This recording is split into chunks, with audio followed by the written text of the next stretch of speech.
Hadirin rahimakumullah.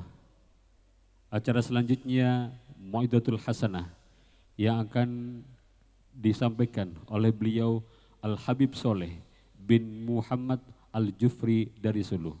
Kepada beliau, ta'ziman wa ihtiraman kami haturkan. Sallu ala Nabi Muhammad.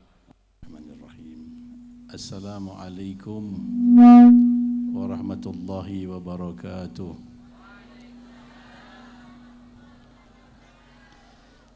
Alhamdulillah, alhamdulillahi rabbil alamin.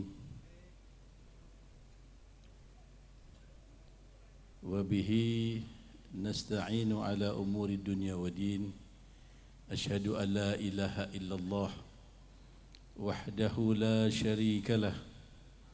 Wa ashhadu anna sayyidana wa nabiyyana wa qurrata a'yunina wa nura qulubina wa maulana Muhammadan abduhu wa rasuluh wa habibuhu wa safiyuhu wa khaliluh. Allahumma salli wa sallim ala sayyidina Muhammad nurika sari wa madadikal jari wa jama'na bihi fi kulli atwari wa utari wa ala alihi wa sahbihi ya nur amma ba'd. Yang saya hormati para habaib, para kiai, para alim ulama, para pejabat pemerintah yang hadir baik sipil, militer, Polri, wabil khusus yang kita hormati Kiai Abdul Malik Abdul Rahman, yang kita hormati Dr. Andes Kiai Haji Imran Abdul Rahman, juga tidak lupa yang kita hormati segenap pengasuh Pondok Pesantren Setono Agung Darul Rahman, Ibu Nyai Hajah Salihah Ihsan, Agus Muhammad Abdurrahman bin Ihsan, Ning Umi Kulthum, juga yang kita hormati bersama-sama Kiai Haji Ahmad Baharul Huda, pengasuh Pondok Pesantren An-Nur 1, dan yang kita hormati Bapak Kepala Desa Urek-Urek, Bapak Haji Rianto,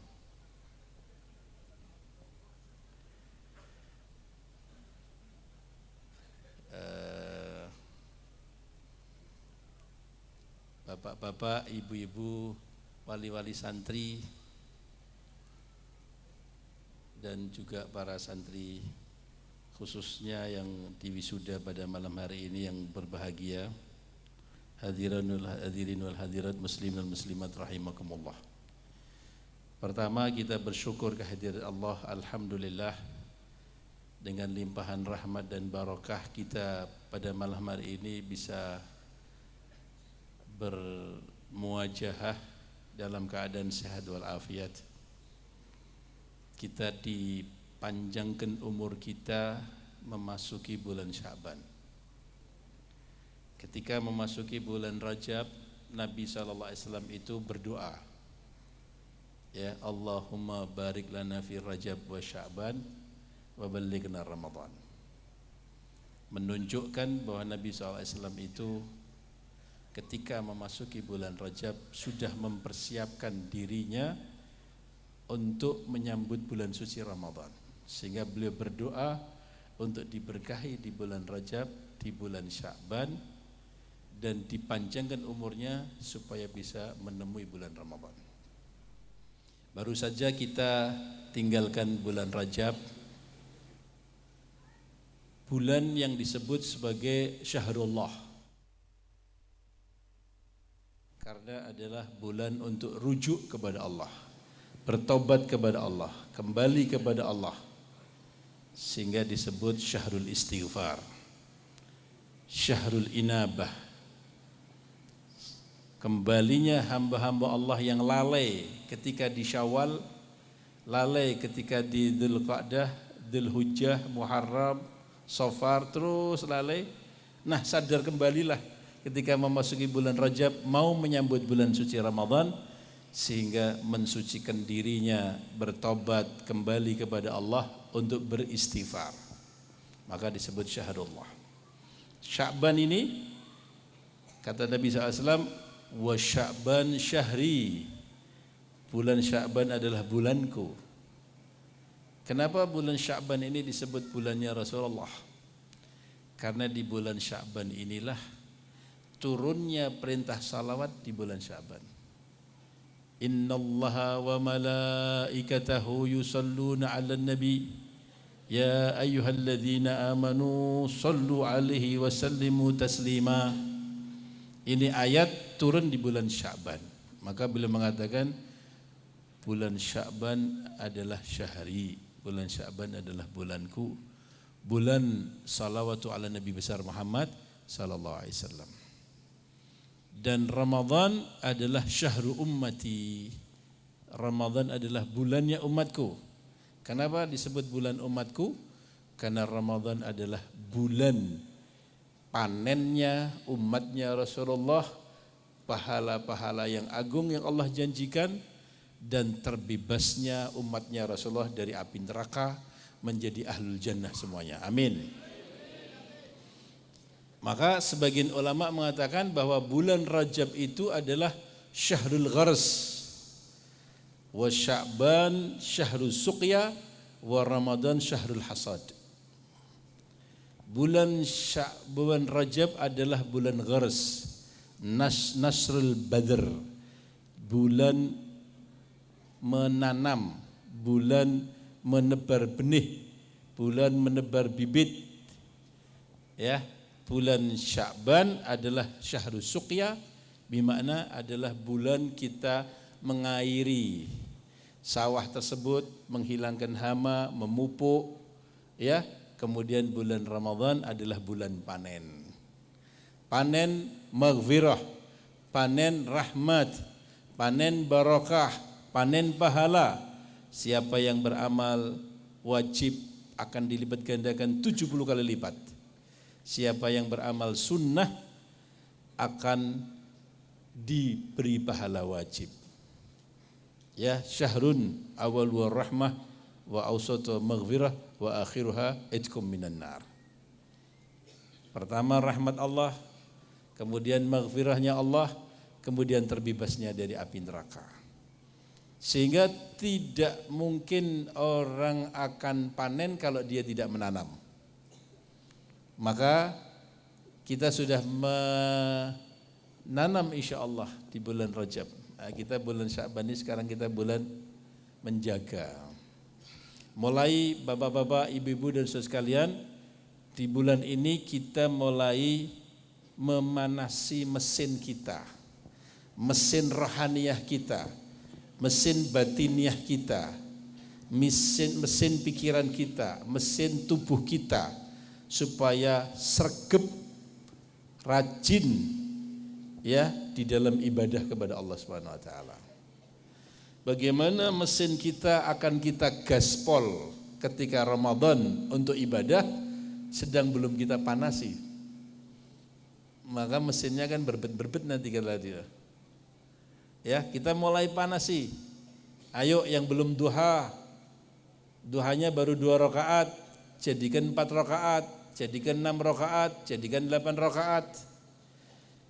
Yang belum rawatib aktif, qabliyah dan ba'diyah, ayo rawatib yang muakkadah yang 12 rakaat, 4 rakaat qabliyah zuhur, 2 rakaat ba'diyah zuhur, 2 rakaat ba'diyah maghrib, 2 rakaat ba'diyah isya, 2 rakaat qabliyah subuh. Oh, sudah menjalankan ini, jalankan rawatib yang muakkadah dan ghairu muakkadah. 22 rakaat, 4 rakaat sebelum duhur, qabliyah duhur, 4 rakaat ba'diyah duhur, 4 rakaat qabliyah asar, 2 rakaat qabliyah maghrib, 2 rakaat ba'diyah maghrib, 2 rakaat qabliyah isya, 2 rakaat ba'diyah isya, 2 rakaat qabliyah subuh, 22 rakaat. Ayo yang belum witir, kalau mau tidur, witir dulu. Kalau tidak bisa bangun malam, sudah witir 3 rakaat.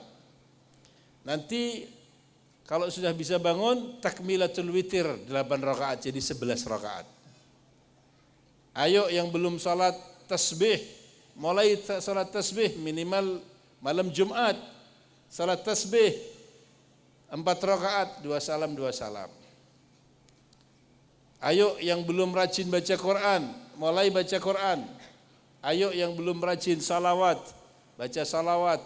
Yang belum rajin salat berjamaah di masjid, mulai rajin supaya ketika memasuki bulan Ramadan kita itu ibadah dengan fresh, dengan semangat dan bisa menikmati nikmatnya ibadah. Kalau mulai Rajab tidak aktif, mulai Sya'ban juga malas-malas, masuk Ramadan mau gaspol, alamat akan padam di tengah jalan. Minimal tidak merasa nikmat. Ibadah seperti ngejar target saja. Ibadah seperti ngejar-ngejar ya kuantitas saja tanpa kualitas. Tidak bisa yush'ur ladzatul ibadah. Tidak bisa merasakan ladzatnya ibadah. Ibadah seperti jadi beban. Kenapa? Dipaksakan. Dipaksakan, tidak dibiasakan ketika sebelum Ramadan. Maka bapak-bapak, ibu-ibu dosa sekalian, kita sudah masuk bulan Sya'ban, mulai ayo kita bersihkan hati dari iri, dari dengki, dari sombong, dari takabur, dari riya, dari suudzon, dari permusuhan. Kalau di Solo, mungkin juga di Gondang Legi ada juga di sini. Kalau di Solo itu kalau di bulan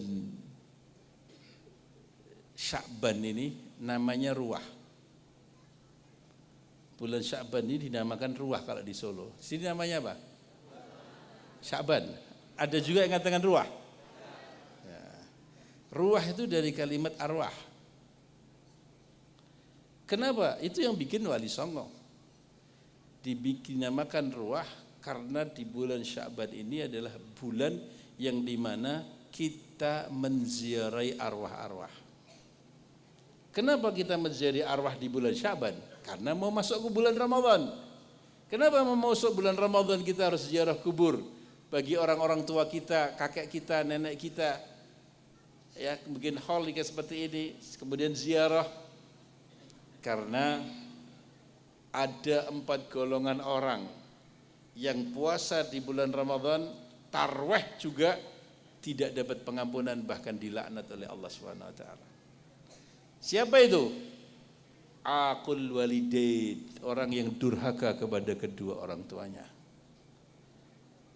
Ya, maka kita harus meminta maaf kepada orang tua kita ketika mau memasuki Ramadan khususnya, supaya kita dimaafkan, supaya kita termasuk orang yang birrul walidain.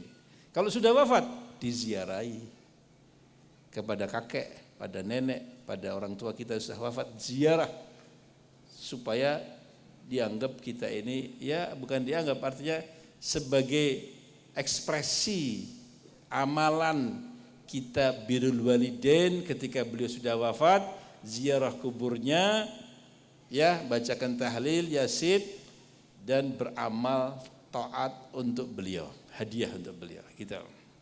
Maka ada yang kedua, Wali Songo di tempat saya sampai sekarang dilakukan, ada yang namanya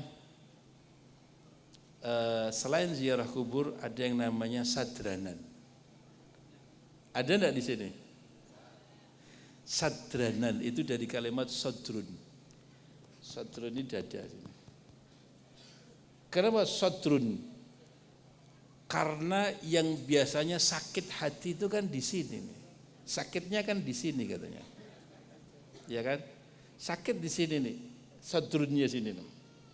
Sakit dengan siapa? Sakit dengan tetangga, sakit dengan adik, mungkin dengan kakak, dengan orang-orang di sekitarnya yang kita berinteraksi sama dia, maka diadakan sadranan supaya ngilangkan sakit hati.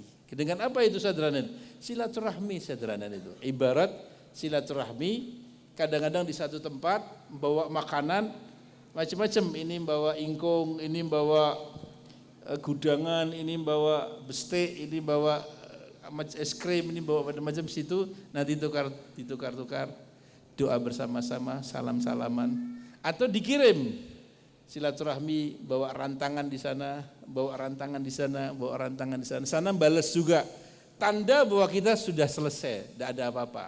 Silaturahmi sambil minta maaf. Itu sadaran yang ada di Solo seperti itu, sehingga selesai dah. Karena sudah saling kita mendatangi dan saling kita kirim makanan. Kenapa? Karena Rasulullah bersabda bahwa qati'ur rahim, orang yang memutuskan persaudaraan di bulan Ramadan, masih putus persaudaraan dengan adiknya, dengan kakaknya, dengan bulenya, dengan pakdenya, dengan iparnya, dengan sepupunya, qati'ur rahim, ya, la yadkhul jannah qati'ur rahim, tidak akan bisa masuk surga. Juga ditolak puasanya oleh Allah Ta'ala kalau tidak disambungkan. Kemudian juga musyahin atau musyahin, orang yang punya musuh di bulan Ramadan. Masuk bulan Ramadan kok mesti punya musuh, mesti punya dendam, mesti punya sakit hati, tidak clear, maka diadakan silaturahmi, kita saling memberi itu untuk membersihkan hati kita. Maka disebut sadranan itu tadi. Kalau musyahin juga, puasa Ramadan tidak diampuni, tarawih tidak diampuni. Ya, sabda Rasulullah, kam min shaimin laisa lahu min siyamihi ilal ju' wal 'atash. Berapa banyak orang yang puasa tidak dapat apa-apa dalam puasanya kecuali ju', lapar, wal 'atash, dan dahaga. Tak dapat pahala apa-apa. Kam min qa'imin laisa lahu min qiyamihi ila ta'ab sahar. Berapa banyak orang yang qiyamul lail di Ramadan, salat tarawih, tidak dapat pahala apa-apa di dalam qiyamul lail kecuali ta'ab, capek saja, dan sahar, begadang, raitu pahala apa-apa. Kenapa? Karena hatinya rusak. Fisiknya ibadah tapi hatinya rusak. Karena tanda orang yang ibadahnya diterima oleh Allah Subhanahu wa taala adalah semakin banyak ibadah, semakin tahsul lahu islahul qulub wa islahul arwah wa islahul akhlaq. Orang yang ibadahnya bagus, tandanya ibadahnya diterima, ibadahnya kualitas adalah semakin tambah ibadahnya, orang itu semakin tambah akhlaknya, semakin tambah budi pekertinya, semakin tambah kebersihan hatinya, semakin tambah ketawaduannya, semakin bagus. Coba jenengan bapak-bapak, ibu-ibu sekalian, kalau kita lihat dalam hadis-hadis Rasulullah, kalau kita lihat Al-Quran, beliau di dalam hadis dan dalam Quran, kalau berbicara ibadah, ya, mesti ada natijahnya adalah akhlak. Berarti kalau ibadahnya ada tapi tidak ada natijah, gagal berarti. Betul gak? Seperti orang sekolah dia mondok, berapa tahun mondok? 10 tahun. Tapi jek bodoh ini orang.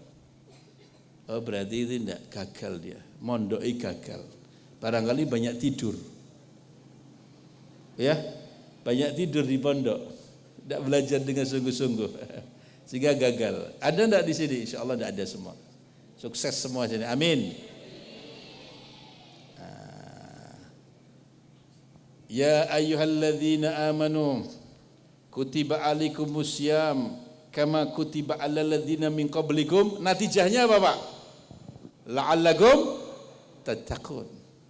Diperintahkan untuk puasa, natijahnya la'allakum tattaqun. Tattaqun pakai fi'il mudhari', dan fi'il mudhari' yufidul istimrar.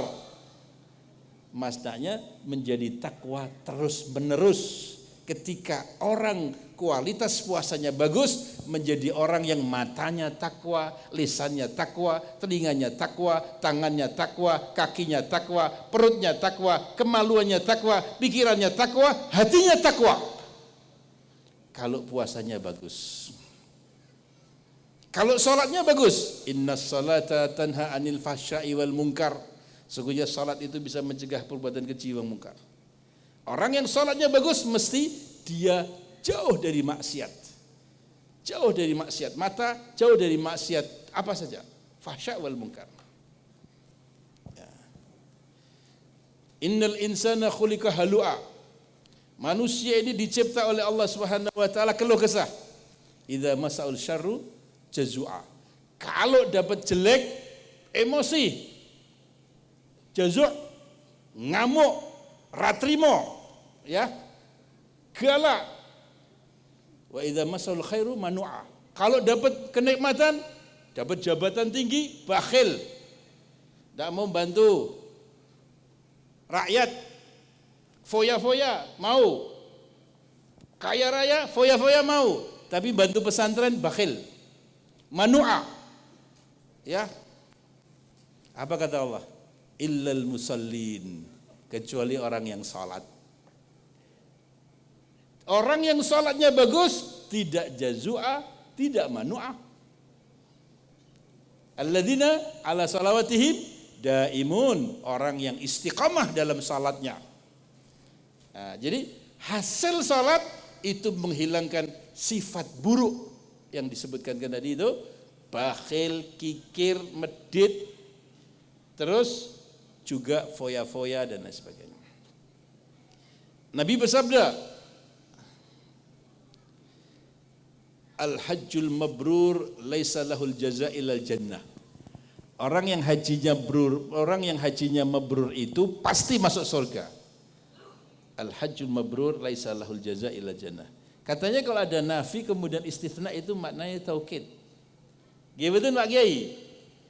Kan tuh al-haji laisa lahu dinafi laisa lahul jaza illa istitsna jannah. Berarti maknanya kalau diartikan yang orang yang hajinya mabrur pasti masuk surga, gitu kan? Nah, orang yang hajinya mabrur pasti masuk surga. Ditanya sama Rasulullah, tanya, wa ma birul haji ya Rasulullah? Apa tandanya orang yang hajinya mabrur ya Rasulullah? Apa ciri-cirinya orang yang hajinya mabrur? Rasulullah bersabda, ini alamatnya yang ngasih Kanjeng Nabi ya. Jadi begitulah orang hajinya mabrur. Kalau tidak begitu ya dipertanyakan hajinya berarti. Al-hajju mabrur itu Nabi. Linul kalam wa it'amu ta'am. Birrul hajj linul kalam wa it'amu ta'am. Orang yang hajinya mabrur itu tandanya kalau ngomong baik. Nah, ngomongnya lembut, sopan, santun. Wa it'amu ta'am, welas asih, suka ngasih makan orang. Berarti apa Bapak-bapak Ibu? Bagus hatinya. Orang yang hajinya mabrur itu bagus hatinya. Karena linul kalam, orang yang kalau ngomong bagus Pak. Ngomong sopan, santun, tidak emosional. Itu kan mambaknya dalam hati. Betul enggak? Kata ulama apa? Al-lisanu mighrabul qalb. Lisan ini gayungnya hati. Gayung. Sininya adalah mambaknya, sumbernya di sini. Ini gayungnya. Berarti apa Pak? Kalau jenengan punya jeding, punya kolam, punya gentong, apa namanya, gelang, kolam kah, gentong kah, jeding kah, ember kah, ya, isinya gule, jenengan ada ciduk, ya, atau gayung, diambil gule. Ini keluar apa ini? Gule. Nah, ini hati, ini lisan. Ngambil gule ya keluar gule. Kalau ini comberan, ya, ini ambil nyirami sini keluar apa nih Pak?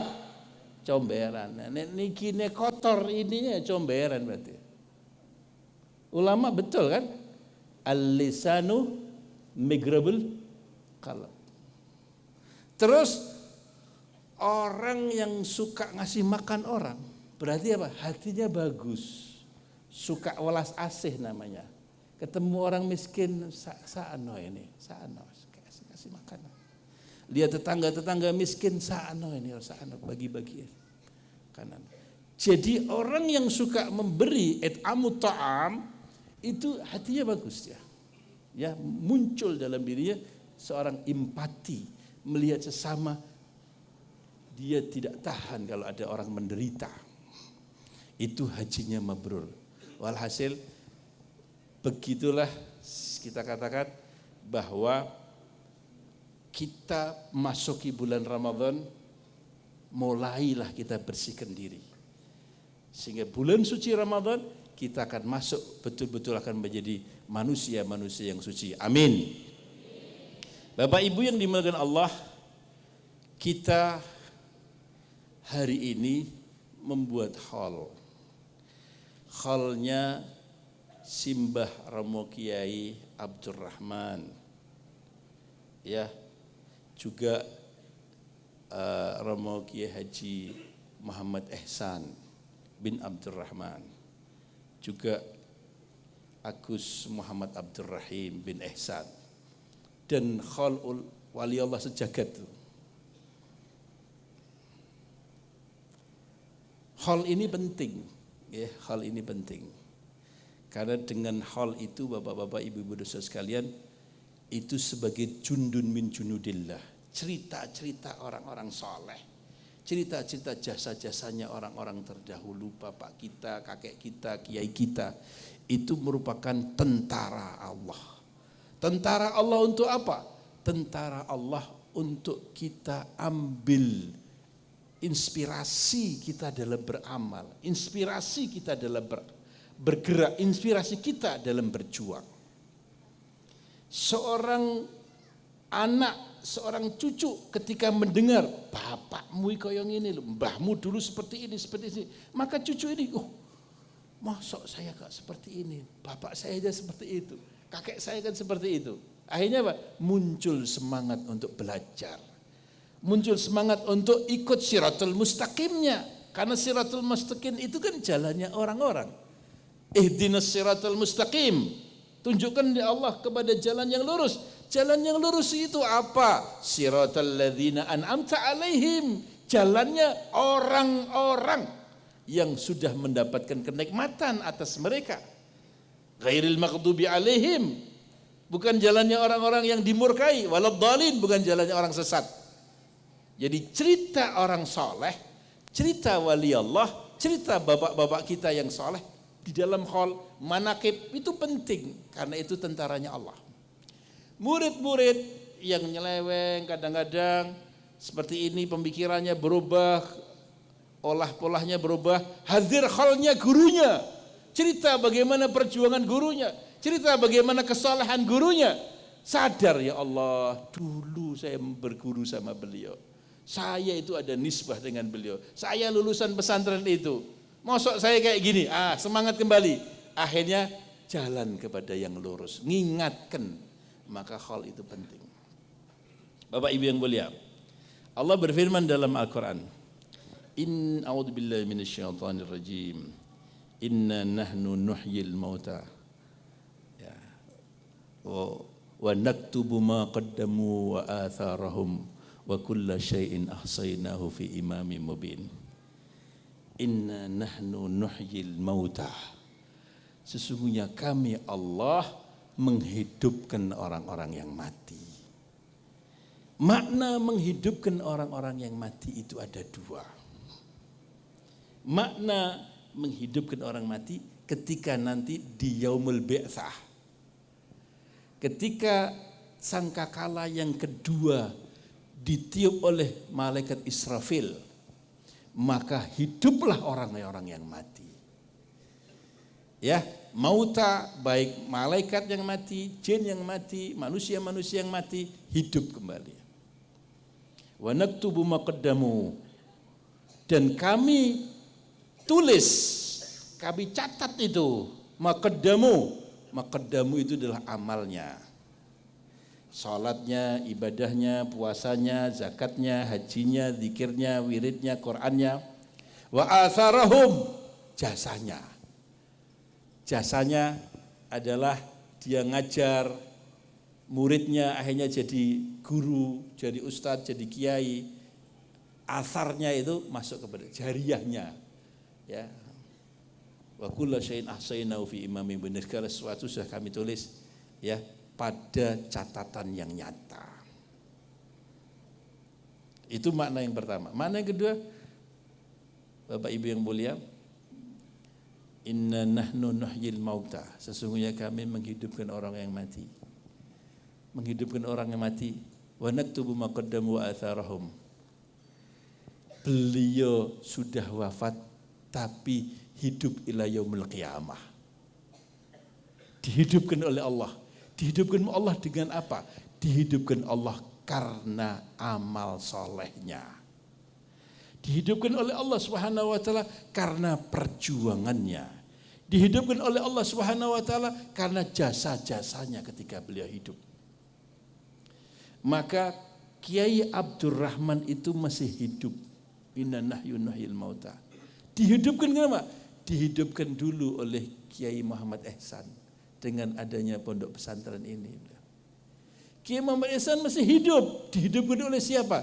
Dihidupkan oleh Gus Muhammad Abdurrahman ini. Masih ada pesantrennya, ngeluluskan 40 hafidz Quran, madrasah Hidayatul Mubtadiin. Ya, yang madrasah yang belajar nahwu sharaf, yang belajar diniyah, yang belajar macam-macam. Hidup itu anak-anak hufad lulusan ke-10 itu. Mereka mengajar di kampungnya, mereka jadi istri yang perempuan, jadi istri yang salehah, ngajari anak-anaknya, ngajari di madrasahnya, di mana-mana menyebar di mana. Hiduplah Kiai Abdurrahman, hiduplah Kiai Muhammad Ihsan. Hidup guru-gurunya, hidup semuanya. Karena terus, walaupun beliau sudah wafat, jasadnya sudah wafat, tapi asarnya hidup. Kesan-kesannya hidup, bekas-bekasnya hidup. Ya, napak tilasnya itu masih ada, tilas-tilasnya, petilasannya itu masih hidup. Petilasannya apa? Pesantrennya, petilasannya ada. Muridnya, petilasannya apa? Keturunannya. Itu namanya inna nahnu nuhyil mauta. Ya, para jamaah dibimbing Allah. Maka kita sebagai orang yang sekarang ini masih hidup. Hidup nyata sekarang ini. Zahir kita hidup dan insya Allah mudah-mudahan batin kita hidup. Karena ada sebagian orang itu jasadnya hidup tapi sebenarnya dia mati. Ya, kalau kiai-kiai yang sudah wafat itu karena beliau berjuang bangun pesantren, beliau berjuang mendidik santrinya, beliau berjuang mendidik keturunannya, beliau berjuang mendidik masyarakatnya sehingga masyarakatnya dia orang saleh, masyarakatnya jadi hebat, keturunannya jadi hebat, santri-santrinya jadi hebat. Ya, itu beliau hidup ila yaumil qiyamah. Jasadnya wafat tetapi hidup terus menerus rohaniyahnya, hidup ilmunya, hidup perjuangannya dan jasa-jasanya. Tapi banyak orang yang hidup nyata, tapi sebenarnya dia mati sebelum mati sebenarnya. Siapa itu? Orang-orang bodoh itu. Ya, kata Sayyidina Ali, ya, orang-orang yang bodoh itu, ya, fa'ajsamuhum qabla kuburu. Maka jasadnya itu sebelum kuburannya yang nyata, jasadnya jadi kuburannya dia itu. Fa'ajsamuhum qabla kuburu. Jasadnya sebelum kuburannya adalah kuburannya. Ya. Adalah orang-orang yang bodoh hatinya, bodoh rohanianya, bodoh pikirannya, bodoh napa niku Pak? Emosionalnya, spiritualnya, ya, moralnya. Maka dia hidup tapi jadi benalu. Dia hidup tapi ngerusak. Dia hidup jadi beban masyarakat. Ya, kita semuanya ini mudah-mudahan dijauhkan dari itu semuanya. Amin. Mudah-mudahan kita semuanya walaupun sudah meninggal dunia nanti kita kita masih hidup, amin. Hidup dari keturunan kita yang berjuang di mana-mana. Hidup dari murid-murid kita yang memperjuangkan Allah dan Rasulullah di mana-mana. Hidup daripada jasa-jasa kita. Maka Bapak Ibu yang mulia, sebelum kita meninggal dunia, berjuanglah untuk menanam. Menanam apa saja yang kita bisa miliki. Panjenengan punya ilmu, berjuang, tegakkan ilmu agama. Ajari masyarakat, ajari keluarga, ajari umat ini dengan ilmu-ilmu kita. Panjenengan tidak punya ilmu sudah telah, punya harta, gunakan itu harta untuk perjuangan. Bangun pesantren, bangun masjid, bangun majelis dengan harta kita. Jadi pejabat, gunakan jabatan kita ini untuk memudahkan para santri-santri belajar. Para santri-santri ngaji, para kiai-kiai, ya, seperti itu. Itu panjenengan nanti meninggal dunia, hidup panjenengan itu. Hidup, wah ini loh jasanya bapak itu loh. Oh ini jasanya orang kaya itu loh. Gedungnya dia bangun. Walaupun dia wafat, dikirim lah orang-orang yang hafid Quran ngaji, setiap hurufnya ya dilipat gandakan 10 kali lipat. Baca Bismillahirrahmanirrahim. Itu 19 huruf, dapat 190 pahala, diberi pahala kepada orang yang bangun di mana santri itu ngaji di gedung itu. Padahal yang ngaji itu 200 santri. Berapa hari huruf-huruf yang dilafadzkan santri? Semuanya di pahala satu huruf dilipat gandakan 10, dikirim oleh Allah di kuburannya orang yang bangun itu. Hidup dia. Dia meninggal dunia tapi hidup. Bapak Ibu yang mulia, nanti di akhirat banyak orang yang tercengang. Kenapa tercengang? Kaget dia, ya Allah, saya ini haji baru sekali. Kenapa saya dapat pahala 1000 haji? Ya Allah, saya ini tidak hafal Quran. Loh kenapa saya dapat ribuan hafid Quran pahalanya? Ya Allah, saya ini puasa, ngalami puasa hanya 40 kali. Kenapa saya dapat puasa ribuan tahun puasa? Kenapa punya sholat yang juta-jutaan? Padahal umur saya tidak sampai itu. Allah mengatakan, ya benar, kamu tidak berbuat, tapi anak cucumu yang berbuat. Mereka bangun masjid, masjid saya kumpulkan untuk kamu. Mereka bangun pesantren untuk kamu. Mereka menghidupkan tahfidz Quran untuk kamu semua. Murid-muridnya kamu, murid-murid kamu juga seperti itu. Saya kumpulkan itu semua pahala kamu. Jadi orang itu dinaikkan karena itu inna nahnu nuhyil mauta, itu namanya nuhyil mauta. Bapak Ibu yang mulia, Bapak Ibu yang dimuliakan Allah, contoh yang konkret sekali itu, inna nahnu nuhyil mauta itu wali Allah itu. Sunan Ampel. Insyaallah semua ini pernah ziarah di Sunan Ampel kan? Pasti kan? Jenengan tahu Sunan Ampel itu sudah meninggal dunia berapa tahun? Kurang lebih 600 tahun. Sampai sekarang ini Sunan Ampel memberi makan ribuan orang. Sudah wafat tapi memberi makan. Betul tak? Dengan adanya Sunan Ampel, di Ampel sana orang-orang Gondang Legi mau ziarah, mau jalan kaki, nyewa elef. Berarti yang punya elef bisa makan, bisa hidup gara-gara Sunan Ampel.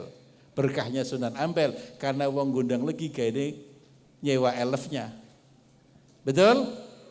Sopirnya bisa makan? Bisa makan. Yang punya elef tambah kaya apa enggak?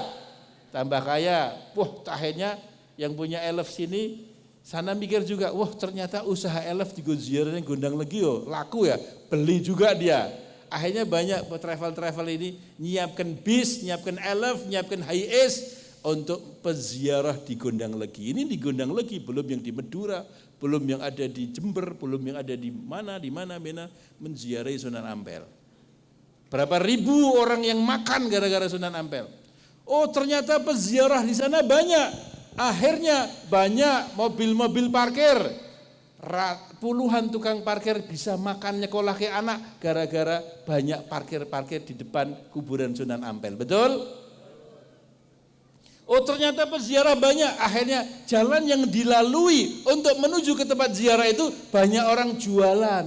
Karena di sini laris. Orang peziarah pengen tuku kopiah, pengen tuku kenang-kenangan, pengen tuku makanan, pengen tuku minuman. Banyak orang jualan di situ. Banyak berapa? Ratusan orang jualan di situ. Laris apa enggak? Makan apa enggak?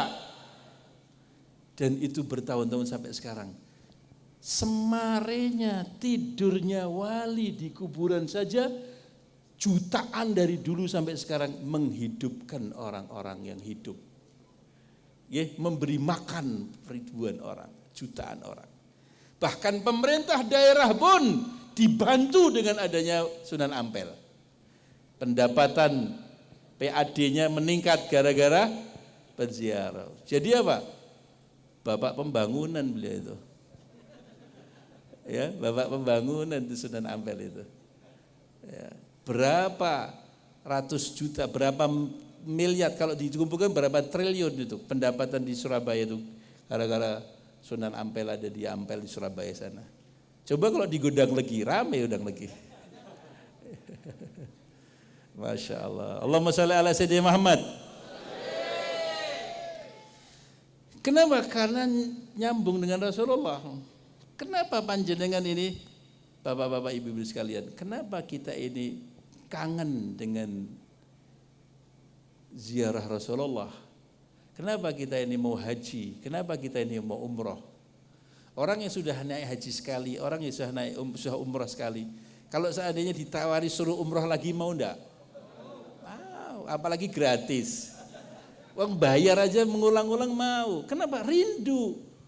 Kenapa rindu? Rasulullah ada di sana. Kenapa kita tawaf? Karena kita ngikuti hukudu ani manasikakum. Kenapa kita nyium Hajar Aswad? Karena Rasulullah mencium Hajar Aswad. Kenapa kita tawaf? Memang itu syariat. Kenapa kita sa'i? Kenapa kita datang ke Mekah? Kalau bukan karena Rasulullah, kita tidak akan ke Mekah dan di Madinah, Bu. Betul enggak? Karena itu syariatnya Rasulullah dan Rasulullah ada di sana mensyariatkan kita haji, maka berbondong-bondonglah manusia sedunia antri berjuta-juta tiap-tiap tahun. Jadi salah satu yang membuat kayanya pemerintah Saudi itu adalah Rasulullah. Betul? Bahkan yang membuat kayanya orang-orang pemilik travel di Indonesia itu siapa? Rasulullah.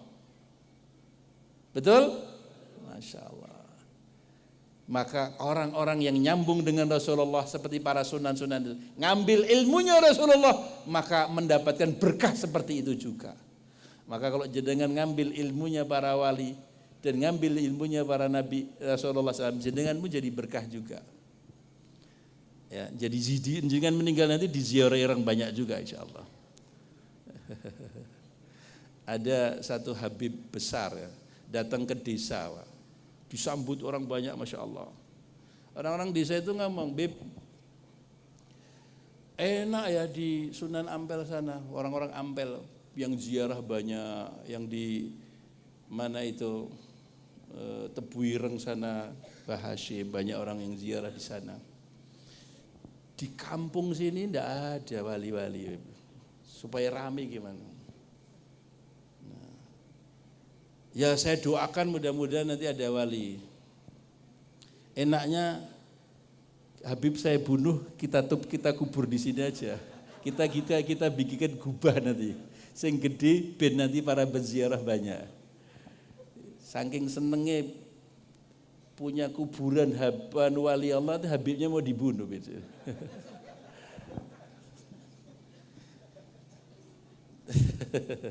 Tapi jangan kayak gitu kayak orang Gudang Legi ya. Tapi alhamdulillah di sini banyak wali-wali Allah. Habib Muhammad Al-Jufri wali Allah di sini, di Gudang Legi. Allahumma sholli ala Sayyidina Muhammad. Bapak Ibu yang dimuliakan Allah Subhanahu wa taala, jadi haul ini menghidupkan. Dan orang yang kita hauli adalah orang-orang yang hidup yang sebenarnya. Maka sebagai motivasi bagi kita supaya bagaimana kita ini mumpung masih hidup, berbuatlah sebesar-besarnya supaya kita tetap hidup ila yaumul qiyamah. Ya, tetap hidup ila yaumul qiyamah dengan jasa kita, dengan pengorbanan kita, dengan apa saja yang kita jangan. Dan jenengan jangan mikir, wah aku iso apa, aku wong bodoh, aku wong jangan. Jangan melihat diri kita, melihat karunia-Nya Allah. Allah Maha Kaya, Allah Maha Hebat. Kalau jenengan itu mau maju melihat diri kita salah, diri kita ini siapa?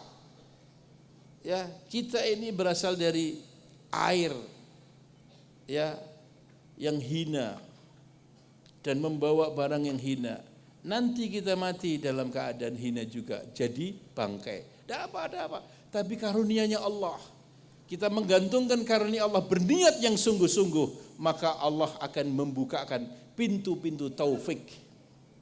Kalau jangan niat, saya akan berjuang, saya akan ngajar. Isoh ngaji, ngajarilah TPA di kampung-kampung. Bisa Safinatun Najah, ngajarlah ngaji dan Safinatun Najah. Bisa jenengan Fathul Qarib, ngajar Fathul Qarib. Begitu supaya kita punya asar nanti kita di akhirat kita lah. Jangan malas-malesan. Siapa yang kita bisa? Oh, enggak ada bisa ngaji, punya harta, gunakan harta kita untuk kita punya asar tadi.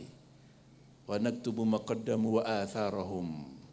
Akan ditulis oleh Allah Subhanahu wa taala, akan direkod oleh Allah Subhanahu wa taala, dicatat oleh Allah Subhanahu wa taala. Allah benar. Apa yang kita berbuat dan bekas-bekas perjuangan kita akan ditulis oleh Allah Subhanahu wa taala. Amin Allahumma. Kemudian yang terakhir, wisuda. Wisuda tahfidzul Quran. Bapak Ibu yang mulia, Al-Quran itu punya 5 hak. Berarti kewajiban kita sebagai seorang muslim terhadap hukukul Quran, haknya Al-Quran. Apa haknya Al-Quran? 1, saya dan panjenengan semuanya harus bisa membaca Al-Quran dengan benar, sesuai dengan tajwidnya, makhrajnya, ya, panjang pendeknya, sesuai dengan apa yang diajarkan oleh Rasulullah SAW. Dan untuk bisa membaca Al-Quran dengan benar itu tidak bisa otodidak. Tidak ada belajar Quran itu otodidak. Nabi Muhammad itu sealim-alimnya makhluknya Allah. Sealim-alimnya sejagat raya melebihi malaikat. Nabi Muhammad itu tadarusan Quran dengan malaikat Jibril. Setiap Ramadan itu darusan Quran. Ketika beliau menjelang wafatnya, tiap hari beberapa kali darusan dengan malaikat Jibril, ngaji dengan malaikat Jibril. Ya. Jadi seperti itu Bapak Ibu mulia. Dan musalsal dari Nabi Muhammad sanadnya terus kepada sahabat, terus kepada tabi'in, kepada para tabi'in, terus sampai kita harus belajar untuk makharijul huruf dan Quran itu harus belajar. Maka hak Al-Quran kita harus melafatkan, baca Al-Quran dengan benar, itu yang pertama. Kalau kita baca Quran dengan benar, tidak benar juga salatnya tidak sah nanti, karena salah satu arkanus shalah adalah qiraatul Fatihah.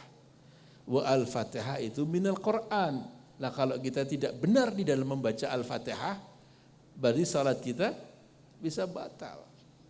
Ya. Karena tidak benar kita membaca Al-Fatihah.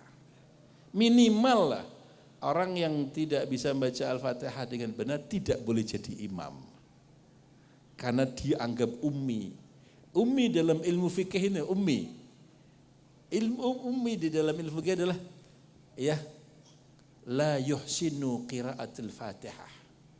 Orang yang tidak bisa membaca Al-Fatihah dengan benar adalah ummi. Tidak boleh jadi imam. Bagaimana dia jadi imam yang akan menanggung makmum-makmumnya kan, imam itu kan termasuk menanggung bacaannya. Sehingga kalau mamul masbuk kita lihat imamnya sudah hampir ruku, Allahu Akbar, akhirnya ruku kita. Jenengan ikut ruku saja supaya bisa yudrikur rukuk dengan kamil, bisa mendapatkan rukuk dengan sempurna, maka jenengan dapat 1 rakaat. Lah baca Fatihah siapa? Oh jenengan enggak baca Fatihah. Baca Fatihahnya ditanggung imamnya. Tapi imamnya enggak bisa baca Fatihah dengan benar. Enggak bisa nanggung dirinya sendiri enggak bisa mau nanggung orang. Ya. Maka harus bisa baca Quran dengan benar. Bagaimana bisa baca Fatihah dengan benar? Datang ke pondok pesantren Sentono Agung sini. Ngaji Fatihah dengan Gus Muhammad Abdurrahman. Gus, dengarkan Fatihah saya Gus, kira-kira benar enggak saya baca Fatihah? Ngaji. Gus, saya ngaji Quran Gus.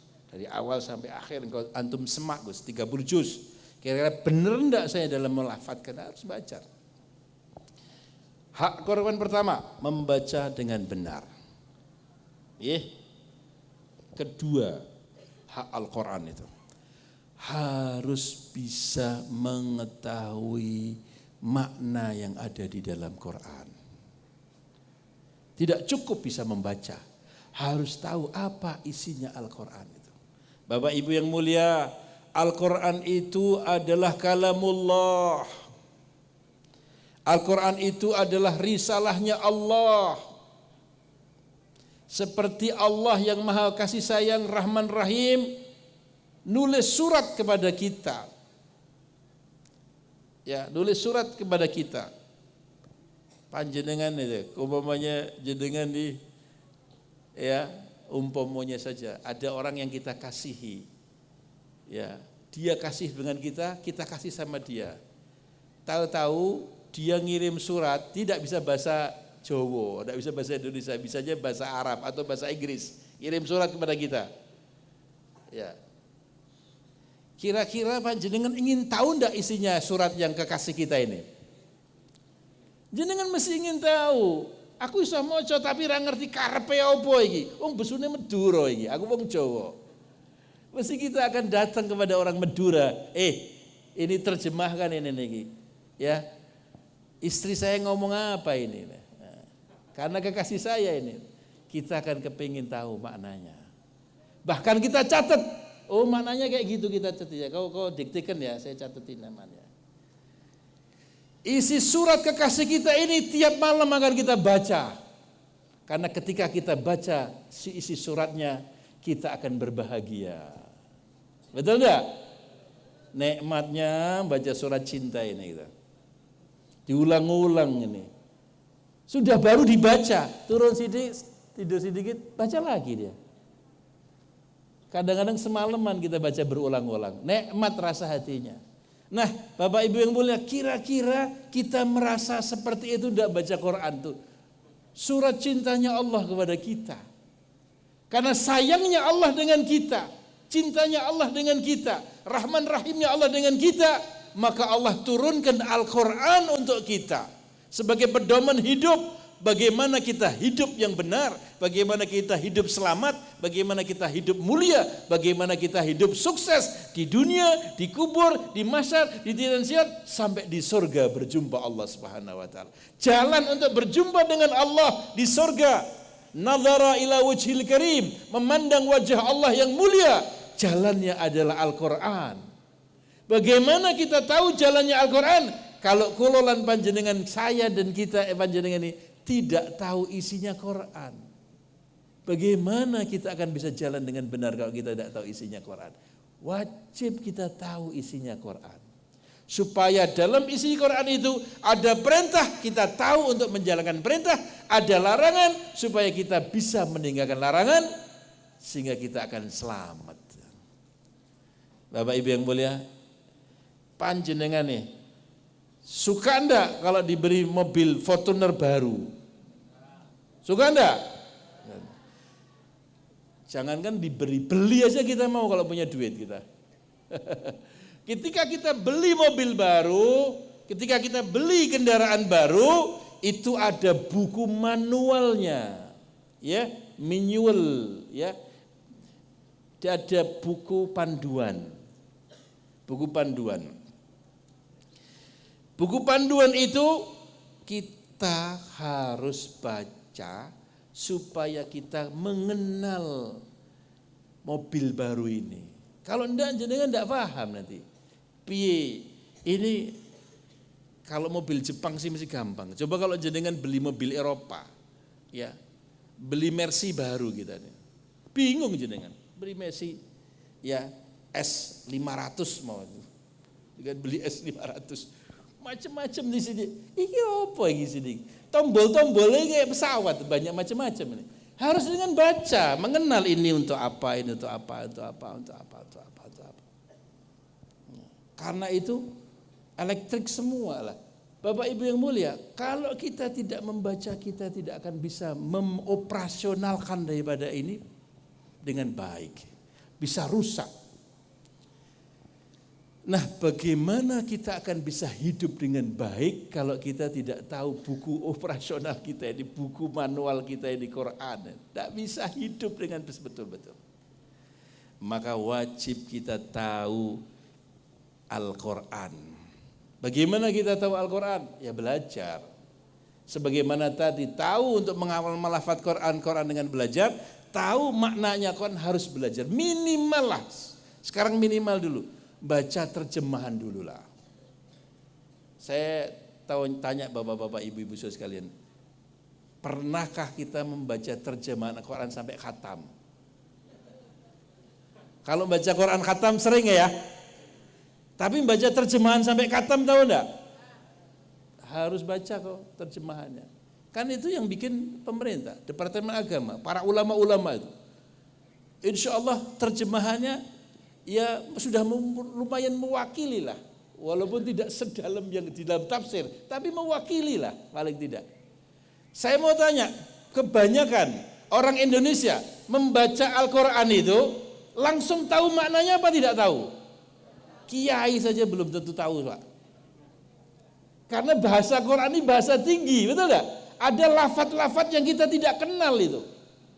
Jadi saya itu kalau baca Quran, ada beberapa lafaz saya tidak tahu, saya lihat kamus.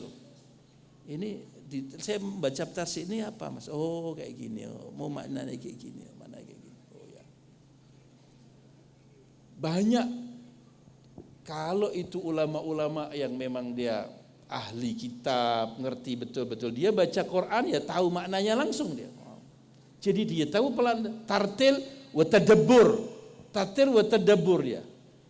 Tapi kalau kelas-kelas ustadz harus bawa terjemah ya. Atau tafsir lah paling enggak. Ya, Quran ada jalan lain lah di sampingnya itu. Ya, yang hilul ma'anil su'ubah itu baca di search Quran, sini ada Jalalain, tafsir Jalalain. Oh gini. Harus itu Pak. Semua harus kita khatamkan itu sehingga kita tahu. Nanti semakin nikmat baca Quran itu. Ya, semakin nikmat kita baca Quran sebagaimana panjenengan membaca surat cinta, tahu maknanya, kan diulang-ulang akhirnya kita. Tapi kalau tidak tahu maknanya, oh bagi karepe kita. Jadi Bapak Ibu yang mulia, yang kedua harus tahu maknanya. Ya, harus tahu maknanya.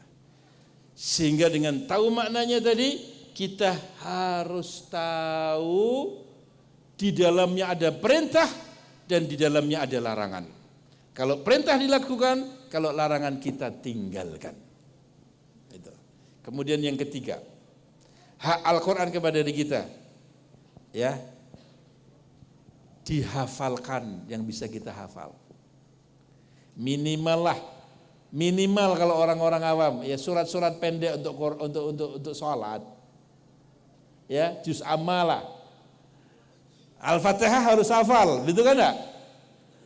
Al-Fatihah harus hafal, surat-surat pendek untuk hafal. Akan gituan. Kemudian yang keempat, kita hak Al-Quran bagi orang yang sudah pandai membaca Quran, tahu maknanya Quran. Al-Quran ini harus diajarkan. Harus diajar. Rasulullah SAW bersabda, khairukum man ta'allama al-Quran wa 'allamah. Semulia-mulia kalian adalah orang yang membaca Al-Quran dan mengajarkan Al-Quran. Dipuji Rasulullah SAW. Allahumma salli ala Sayyidina Muhammad. Semulia-mulia orang di antara kalian adalah orang yang belajar Al-Quran.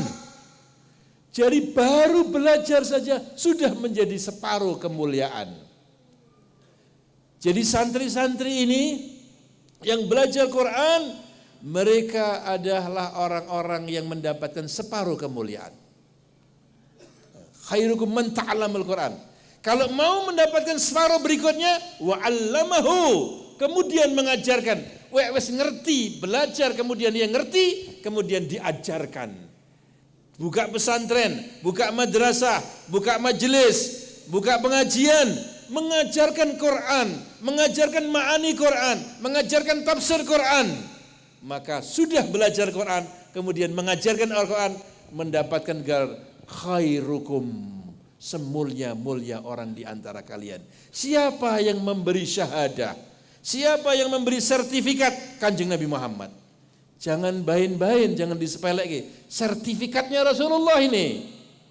Ijazahnya Rasulullah. Pengakuannya Rasulullah. Orang yang mulia di antara kalian. Semulia-mulia orang di antara kalian adalah orang yang belajar Al-Quran dan mengajarkannya. Itu nanti akan terpakai dalam kuburan, Pak. Ketika kita dalam kuburan, panjenengan mendapatkan gelar ini, khairukum man ta'allamal Quran wa 'allamah. Jenengan seperti itu, apa jadinya Bapak Ibu? Quran itu datang memberi syafaat. Malaikat mungkar nakir mau bertanya, Quran jaga panjenengan. Ini orang yang jaga saya dulu di dunia. Mau apa kamu malaikat? Takut malaikat, di kalamullah ini. Ya tajasad. Rasulullah itu yang bersabda itu. Ya tajasad Al-Quran. Mewujud Quran itu sebagaimana makhluk. Berada di atas kepalanya orang itu. Menjaga daripada siksaan malaikat. Nuntun daripada pertanyaan-pertanyaan malaikat itu. Quran itu.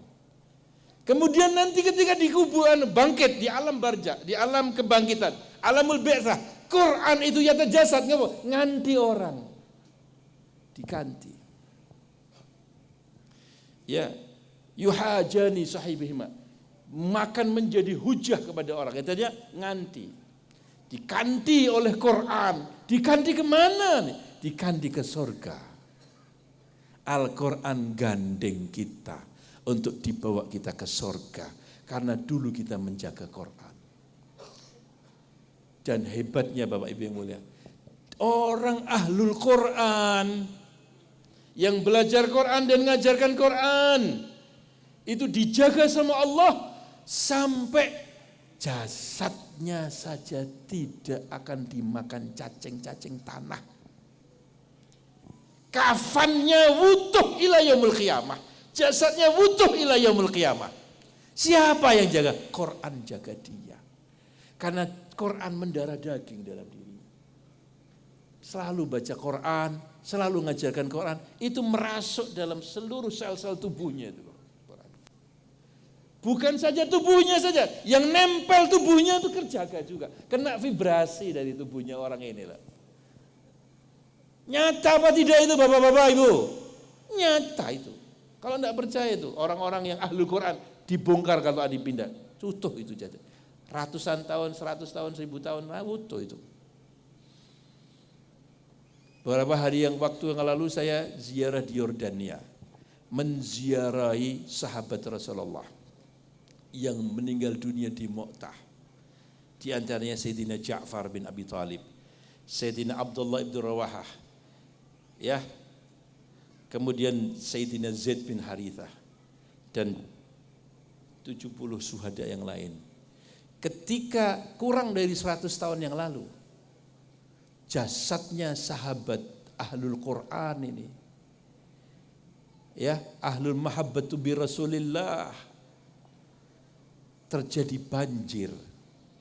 Seluruh jasadnya utuh. Sudah umurnya 1400 tahun di dalam kuburan, Pak. Berumur 1400 tahun di dalam kuburan, utuh. Bahkan ada darahnya yang masih basah. Masih basah, tidak kering itu darahnya itu. Jasadnya utuh. Pakaian yang dipakai utuh, semuanya utuh. Didatangkan ulama dari Yaman, didatangkan ulama dari Saudi, didatangkan ulama dari Mesir, didatangkan ulama dari berbagai untuk menyaksikan jasadnya sahabat-sahabat yang utuh itu. Allahumma sholli ala sayyidina Muhammad. Sebagai apa? Sebagai tanda kebenaran Islam. Sebagai tanda kebenaran Rasulullah, sebagai tanda kebenaran Quran. Ya secara akal susah diterima.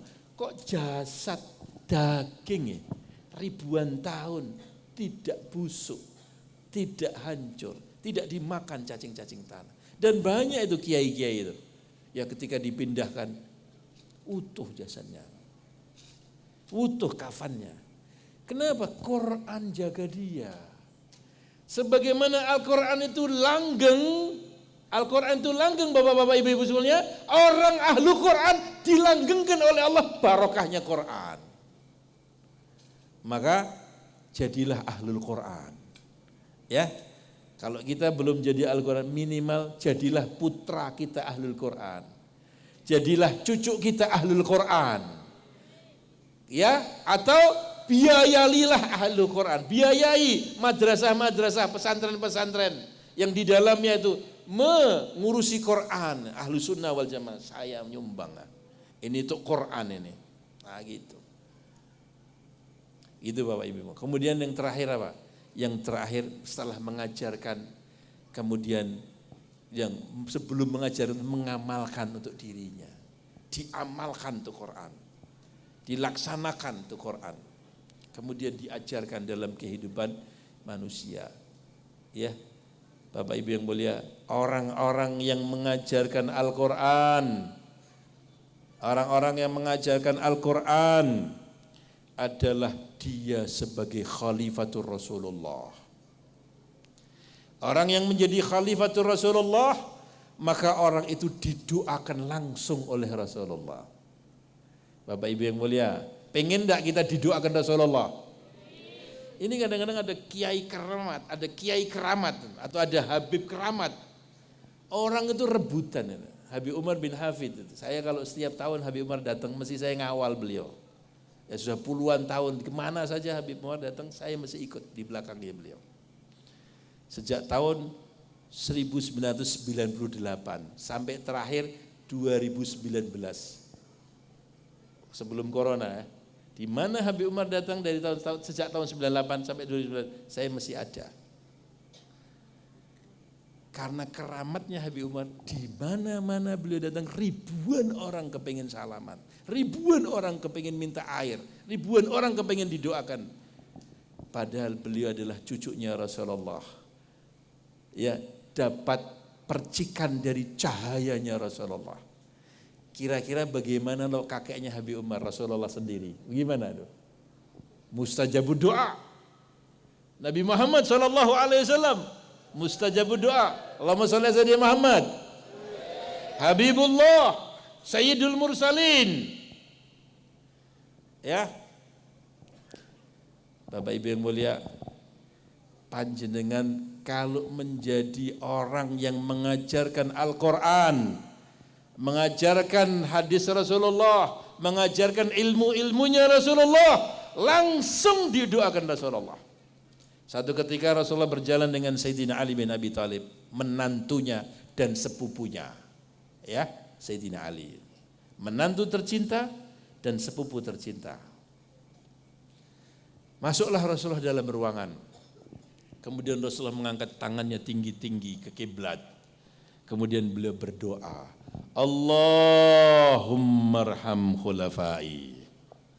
Allahumma arham khulafai. Allahumma arham khulafai. Ya Allah, rahmatilah para pengganti-penggantiku. Ya Allah, rahmatilah para pengganti-penggantiku. 3 kali. Sayyidina Ali bin Abi Thalib cerdas bertanya, wa man khulafauka ya Rasulullah? Siapa pengganti-penggantimu menurut engkau itu Rasulullah? Siapa itu? Unasun ya'tuna min ba'di yarwina ahadithi wa sunnati wa yu'allimahan nas.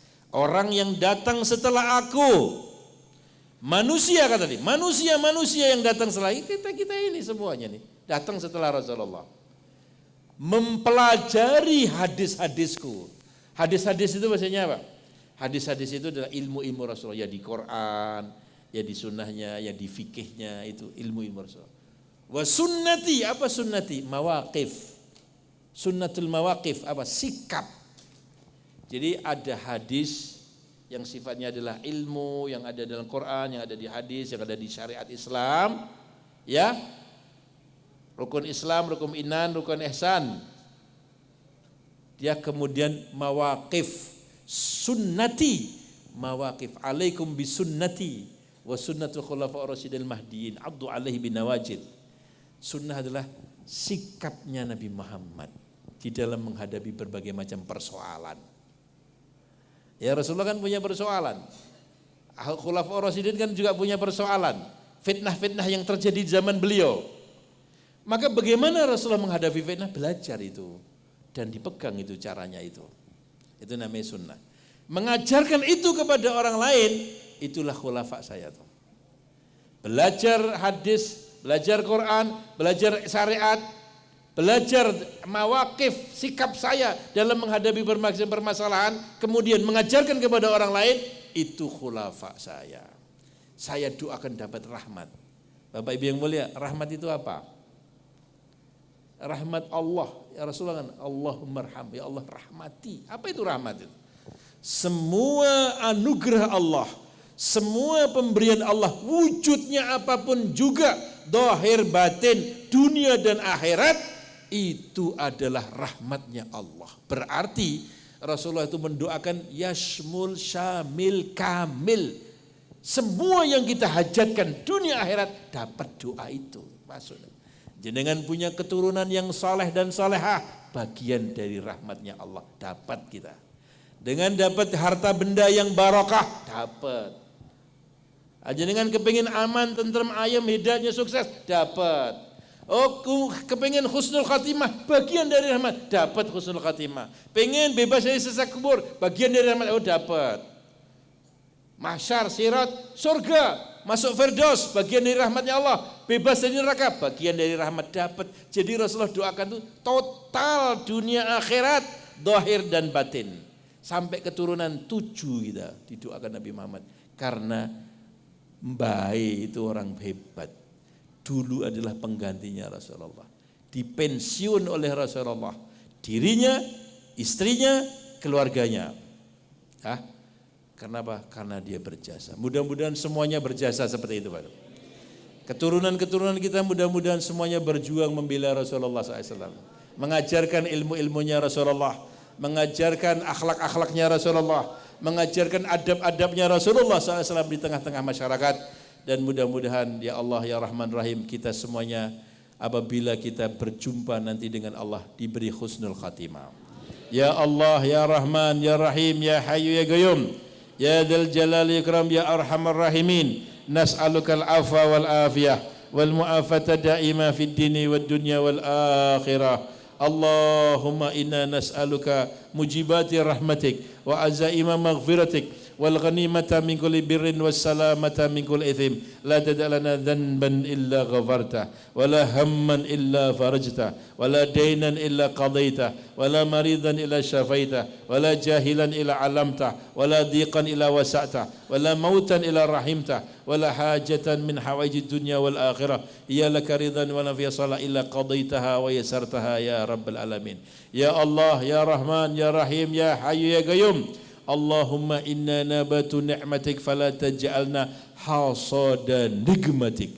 Allahumma la tahrimna khaira ma indaka li syarri ma indana fadlan wa ihsana. Allahumma inna nas'aluka min kulli khairin ahata bihi ilmuka fid dini wad dunya wal akhirah wa na'udzubika min kulli syarrin ahata bihi ilmuka fid dini wad dunya wal akhirah ya malikat dini wad dunya wal akhirah. Allahumma ja'al hadzal ma'had sentana agung Madul Darur Rahman min abrakul ma'hadil ummah wa min manfa'id ma'hadil ummah. InsyaAllah ukhruj ya Allah takharuj bil hadil mahad jami'al tulab minal nujaba minal adkiya minal ulama'ul amilin minal awliya'us salihin hudatul muhtadin. Doa ya Rabbal Alamin ila Rabbil Alamin. Allahumma ukhruj min hadhil mahad insyaallah minas salihin was salihat muntashir fil alam yakunu hadhil mahad insyaallah manba'ul akhlaqul karimah, manba'ul ulumun nafi'ah, manba'ul tahfidul Qur'anil azim, manba'u min anwaril Muhammadiyah, anwaril Qur'an, anwarul Nabi sallallahu alaihi wasallam aina makanu ya Rabbal Alamin. Allahumma ij'al al-qa'imina li hadal mahad, al-mudarrisina fil mahad wa musa'idina li hadal mahad yu'tihim as-sihha wal afiyah, yu'tihim tul umur fi ta'atillah, yu'tihim insyaallah arzakan katsiratan mubarakatan manfaatan fid dini wad dunya wal akhirah ya rabbal alamin, yashmulna wal hadirin min al khairat dunya wal akhirah. Allahumma arham mautana wa khasatan Kiai Abdurrahman wa Kiai Haji Muhammad Ihsan wa Gus Muhammad Abdul Rahim wa usulihim wa furihim wa muntasibin ilaihim ajma'in bi anna Allah walidina walidikum wa autina wa autikum masyakhina wa muallimina bi anna Allah yaghfir lahum wa yarhamhum bi anna Allah yaghfir lahum wa yarhamhum bi anna Allah yaghfir lahum wa yarhamhum wa yu'li darajatuhum bil jannah wa yu'li darajatuhum bil jannah wa yu'li darajatuhum bil jannah warat alaina barakatihim wa asrarihim wa ulumihim wa nafahatihim fid dini wad dunya wal akhirah ya rabbal alamin ya Allah ya Rahman Rahim ya Hayy Qayyum. Wal ja'al Gus Muhammad Abdurrahman wal ahlihi wa abaihi wa ummatihi wa muntasibil ajmain bi anna Allah ja'al insyaallah yu'ti sihha wal afiyah zahiran wa batinan tul umur fi taatillah. Allah yutul umurhum fi taatillah ya rabbal alamin, yuqimuna li hadzal mahad darur rahman bi ahsanil qiyam ya rabbal alamin aqalama qad fa'alu abaihim wal ajdadihim min al khairat dunya wa din ya rabbal alamin. Sahlah wal jamalah fi jamil umurihim yu'tihim sahlah wal jamalah fi jamil yub'ad insyaallah liman qama li hadzal mahad wal Gus Muhammad Abdurrahman wa usarihi wa ahli baitihi jam'ul syarrul fitan wa mihan wal amrad wal asqam wal waba ma dhahara minha wa ma batan waslih lana sya'nana kullahu bi rahmatika ya arhamar rahimin. Al hadiniyah wa kullu niyatin salihah nawaina kama aslafus salihin wa ila hadrati Nabi Muhammadin sallallahu alaihi wasallam bisiril Fatihah. A'udzu billahi minasyaitonir rajim. Bismillahirabbil alamin arrahmanir rahim. Ihdinas siratal mustaqim. Amin amin ya rabbil rabbana taqabbal minna innaka antas samiul alim wa tub alaina innaka antat tawwabur rahim. Sallallahu ala sayidina Muhammadin nabiyyi ummi wa ala alihi wasallam walhamdulillahi rabbil alamin. Allahumma shalli ala sayidina Muhammad